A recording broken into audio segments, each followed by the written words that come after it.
Comissões da Câmara debatem Bolsa Permanência, auxílio pago a indígenas e quilombolas que ingressaram em universidades federais.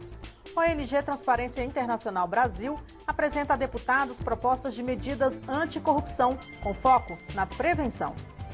E essa edição destaca também: número de transplantes cresce, mas 33 mil pessoas ainda dependem da doação de órgãos no Brasil. Comissão de Meio Ambiente da Câmara aprova punição para quem for flagrado jogando lixo na água. Boa noite. Em Brasília, 8h01. O Jornal da Câmara começa agora. Foram promulgados nesta terça-feira trechos da Lei 13.708 deste ano que garantem reajuste de 52% no piso salarial dos agentes comunitários de saúde e de combate às endemias. Esses trechos haviam sido vetados anteriormente pelo presidente da República, Michel Temer, mas os vetos foram rejeitados pelo Congresso Nacional no último dia 17 e a alteração na lei, publicada hoje. O combate à corrupção foi um tema de debate na Comissão de Fiscalização Financeira e Controle. O destaque foi para as propostas apresentadas pela ONG Transparência Internacional Brasil. A entidade quer que as novas medidas anticorrupção se transformem em projetos de lei com foco na prevenção. As novas propostas de combate à corrupção são resultado de uma grande consulta que envolveu mais de 300 instituições e mais de 200 especialistas ouvidos pela ONG Transparência Internacional Brasil. Coube à Fundação Getúlio Vargas sistematizar as ideias. O texto final somou mais de 70 medidas. O objetivo dos organizadores é transformá-las em lei para complementar as 10 propostas apresentadas em 2015 pelo Ministério Público, que foram votadas na Câmara e estão em análise no Senado. Era a visão de uma só instituição, do Ministério Público Federal, que tem toda a legitimidade, uma instituição importante, mas que vê a corrupção pelo lado da investigação, do processo e da sanção. Esse pacote não, é um pacote feito pela sociedade de maneira ampla e por isso também de maneira ampla as abordagens contra a corrupção, prevenção, setor privado, desburocratização do Estado, cooperação internacional, luta contra a lavagem de dinheiro e tantas outras abordagens são necessárias para dar uma resposta sistêmica a um problema que é sistêmico no Brasil. Ele puxa a agenda de corrupção para o começo, para as medidas de prevenção. Então, a gente vê a atuação das instituições do Estado, principalmente com a Lava Jato, nesses últimos 4 anos, na ponta da repressão. Agora a gente quer trazer uma agenda importante que é na prevenção. Portanto, muitas medidas de transparência, de acesso aos dados, medida de criação do reportante de boa-fé. Quer dizer, são medidas para que o próximo escândalo de corrupção sequer aconteça. Especialistas destacaram a importância do investimento em educação e de promover a cultura anticorrupção em todos os espaços da sociedade.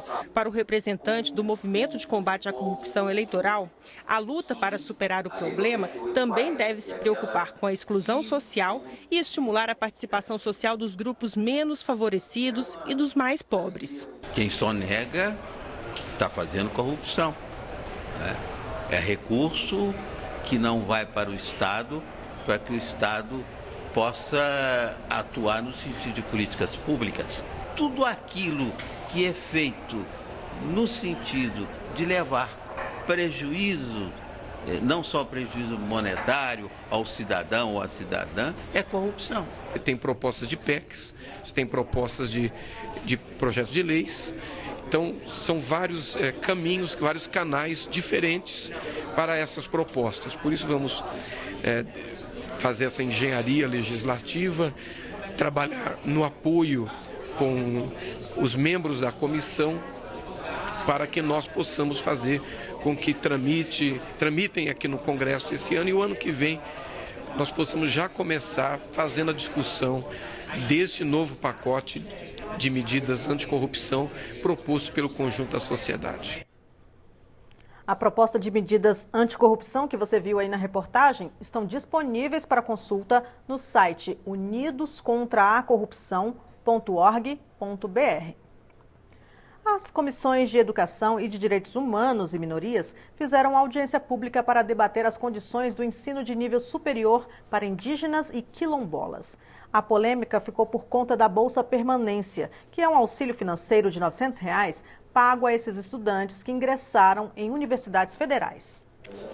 Este ano foram abertas 2.500 vagas da chamada Bolsa Permanência, que foi criada para garantir que indígenas e quilombolas tenham condição de viver nas cidades onde cursam uma faculdade federal. O MEC está exigindo que os estudantes que desejam receber a bolsa apresentem um atestado emitido pela FUNAI, comprovando que o estudante é mesmo índio ou quilombola. O representante do MEC argumentou que a exigência desse documento vem de uma portaria editada pelo governo federal em 2013 e que o MEC é obrigado a seguir essa normativa para liberar as bolsas. Ele garante que ainda há vagas sobrando no sistema. As inscrições, conforme eu disse, vão até o dia 31 de agosto, que avança sobre o segundo semestre, né? E se o estudante satisfaz as condições do programa para fazer a inscrição, até 31 de agosto ele pode acessar o sistema e fazer essa inscrição. Mas a representante dos universitários indígenas e quilombolas disse que o número de bolsas vem sendo reduzido no governo Temer. Ela também afirmou que a exigência desse documento emitido pela FUNAI é inconstitucional. Sem esse auxílio, muitos jovens deixaram de frequentar as universidades ou então não chegaram a se matricular. E essa prática a gente entende como racismo institucional, porque a exigência desse documento continua como se quisesse que os povos indígenas continuassem tutelados pela instituição. E não é isso que queremos. A gente luta pelo direito de autonomia dos povos indígenas. A deputada Janete Capiberibe, que solicitou a realização da audiência, disse que vai convocar o ministro da Educação para dar explicações sobre a Bolsa Permanência.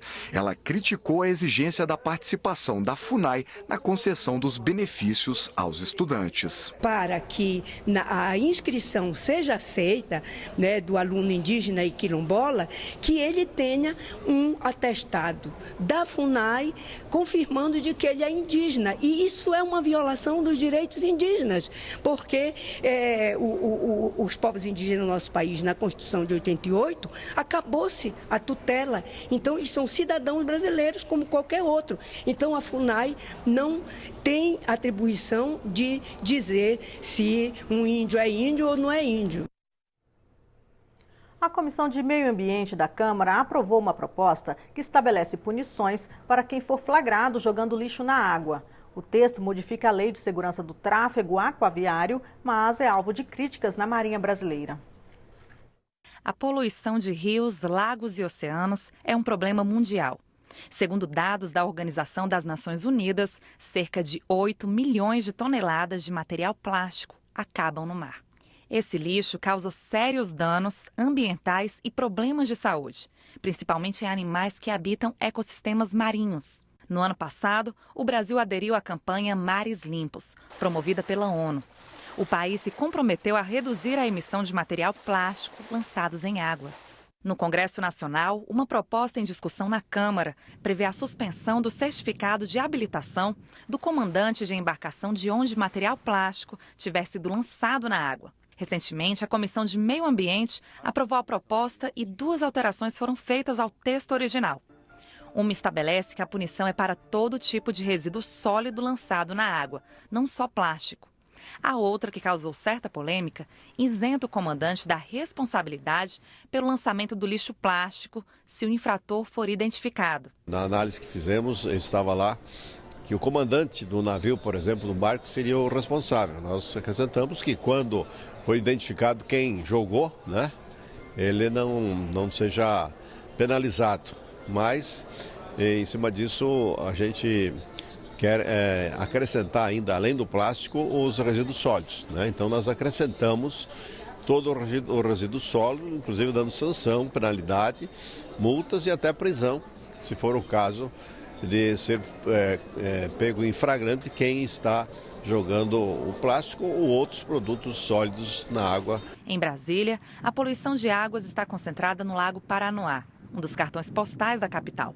A Capitania Fluvial da cidade, que realiza fiscalizações periódicas em embarcações, discorda desse último ponto da proposta. O projeto de lei que está sendo apresentado, na verdade, ele torna a legislação hoje existente mais branda, a partir do momento que ele exclui do comandante a responsabilidade solidária.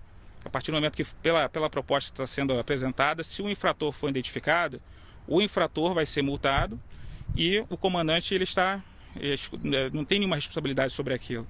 Então, quer dizer, torna a lei mais branda do que a legislação que existe hoje. Para o presidente da ONG Ocupe o Lago, a nova legislação pode contribuir para coibir a ação de infratores. Mas, para ele, o foco deve ser destinado às campanhas de conscientização para reduzir a poluição e a morte de espécies aquáticas. A vida aquática, ela tem uma certa fragilidade, né? A forma de respirar do ser aquático é diferente. Então, assim, todas essas interferências do homem nesse meio, né, acaba quebrando o equilíbrio natural que a gente poderia ter dessa vida aquática, que é com que faz até mesmo que a água mantenha ali o seu pH, mantenha as suas propriedades químicas funcionando corretamente. A proposta será analisada agora pela Comissão de Constituição e Justiça. Se aprovada, segue direto para o Senado. O uso do satélite geoestacionário brasileiro para fornecer internet às escolas foi tema de uma audiência pública na Comissão de Educação aqui da Câmara. O satélite foi lançado no ano passado, mas a implementação do programa Internet para Todos teve que ser parada por conta de uma decisão judicial e, mais recentemente, por decisão do Tribunal de Contas da União. O TCU questiona o contrato da Eletrobras com a empresa que ganhou a licitação para fornecer banda larga por meio do satélite. Parlamentares lamentaram o atraso no cronograma para levar internet de qualidade a todo o país.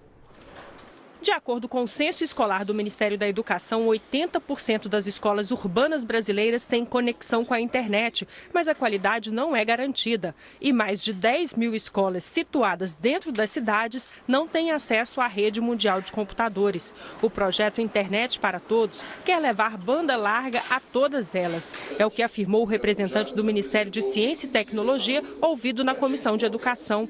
O plano do uso do satélite brasileiro lançado no ano passado é atender também as escolas rurais, inclusive nas comunidades mais isoladas. Hoje é absolutamente inadmissível, né, que um aluno de uma escola não tenha acesso à internet. A importância desse projeto é garantir para o aluno da escola pública, particularmente aquele aluno de escola pública em zona rural, onde você não tem infraestrutura terrestre, ou seja, você não pode colocar uma conexão por cabo, né, por fibra ótica, quer dizer, você só consegue acessar via satélite, é garantir para esse aluno, né, uma conexão aí razoável. Tá certo? Nós estamos falando de uma conexão de 10 mega por escola, né? Uma conexão razoável para que ele possa acessar toda essa plataforma de conteúdos. O presidente da Eletrobras mostrou fotos e vídeos sobre a implantação da banda larga nas primeiras comunidades rurais no estado de Roraima. Mas a decisão judicial que suspendeu o programa de inclusão digital fez atrasar o cronograma previsto inicialmente, que previa contemplar 7 mil escolas rurais até o final do ano e atingir a totalidade até 2022. Só para escolas, para vocês terem ideia, já tem um contrato assinado com o Ministério de Ciência, Tecnologia, Inovação e Comunicações de mais de 10 mil pontos no Brasil todo.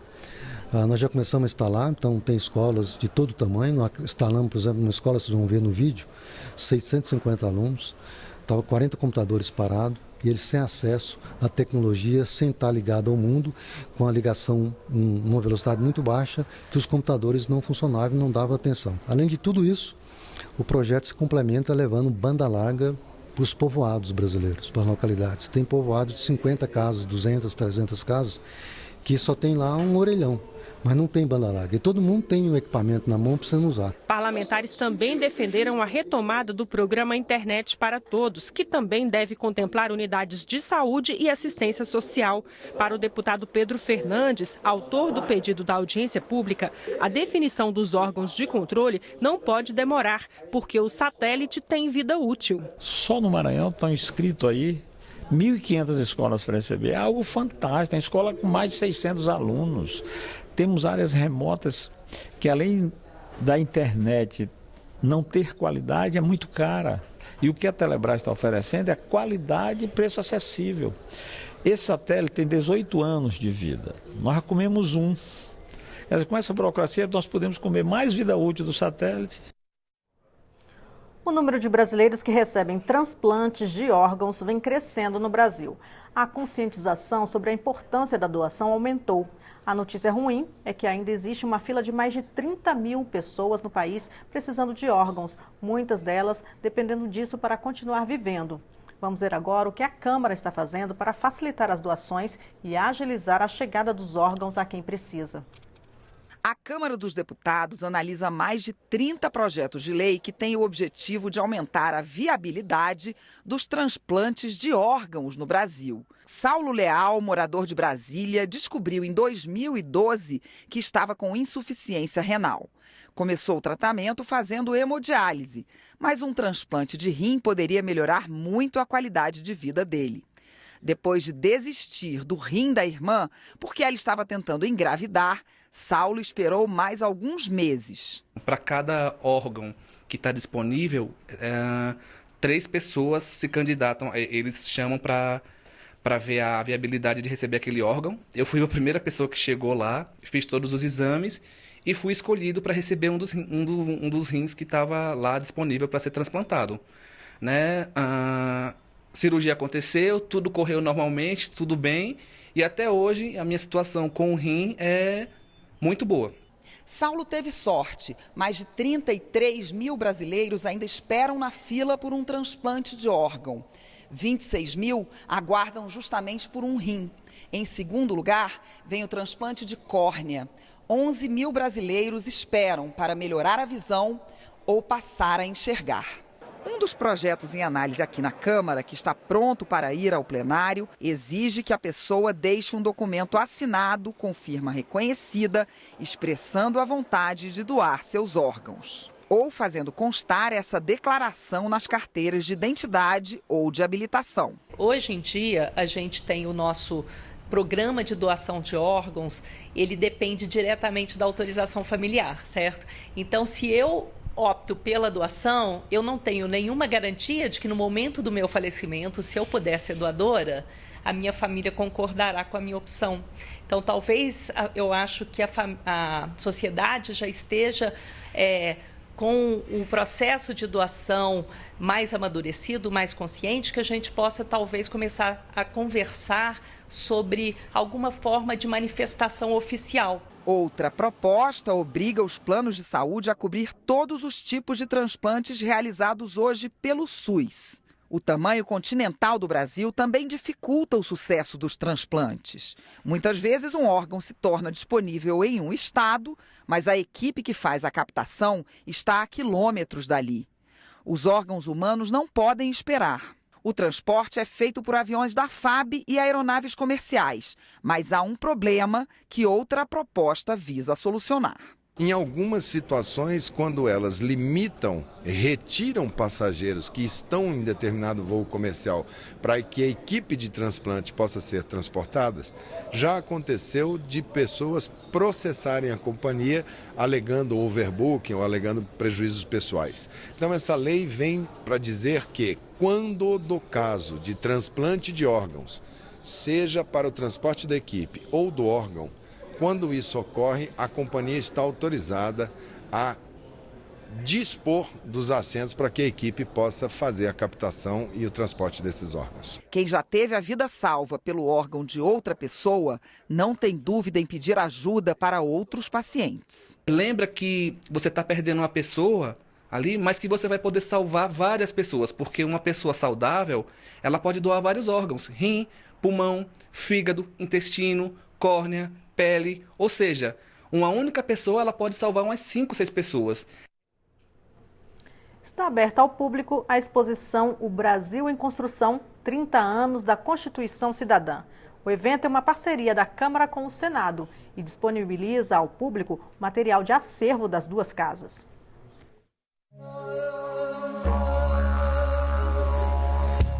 A Assembleia Nacional Constituinte, iniciada em fevereiro de 1987, e a promulgação da Carta Cidadã, em outubro de 1988, marcaram um momento de esperança na reconciliação entre a política e a sociedade brasileira depois de 2 décadas de autoritarismo.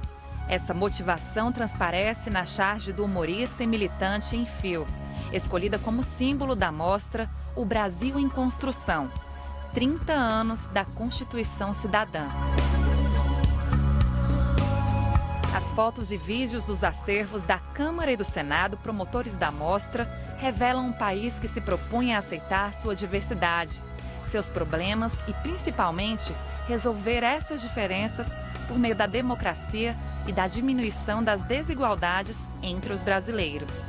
Pessoas comuns que representam todas as faces do país vieram pressionar e trazer seus anseios aos parlamentares constituintes, lotando os espaços do Congresso e apresentando emendas populares. Ao final, o presidente da Assembleia Constituinte, deputado Ulisses Guimarães, ressaltou que essa obra coletiva foi além de defender os cidadãos contra os abusos do Estado e da dominação social. Ela tornou o povo credor de direitos e criou os instrumentos para que fosse cobrada a construção da cidadania.